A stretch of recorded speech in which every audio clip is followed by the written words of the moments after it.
ఇదిగో పండ్లు దొరికినాయి మాకంగా. నాకు ఆరెంజ్ లో ఉన్నాయి. మొత్తం నవిలేయడమేనా తిని? మీద తొక్కని పడేయాలా? తొక్కని తినేసి గింజని ఊసేయాలి. బా తీయగా ఉంది. ఇప్పుడు మనము ఈ తొక్క వేరుని అవి మనం తింటే విరోచనాలు తగ్గిపోద్దా అన్న? ఈ పండ్లది ఈ పండు వేరుని మాత్రమే తింటే తగ్గుతుంది. పండ్లు తింటే పళ్ళు కూడా తినవచ్చు, వేరు కూడా తినవచ్చు. కానీ చిన్నగా ఉన్నాయి పండ్లు భలేగా టేస్ట్ ఉన్నాయి అన్న. కానీ చిన్నగా ఉన్నాయి, కొంచెం ఒక ఉసిరికాయ సైజు ఉన్నా కానీ తిన్నాను భలేగా ఉండేది.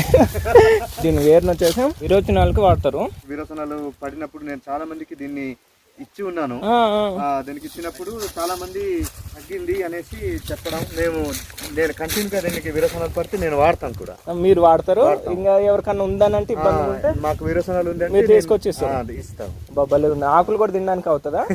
ఆకులు తినవచ్చు, వేరు తినవచ్చు, అన్ని చేసుకోవాలి. బాగుంది. టేస్ట్ కూడా మంచిగా ఉంది, స్వీట్ గానే ఉంది. కానీ కొంచెం చిన్న కాయలు.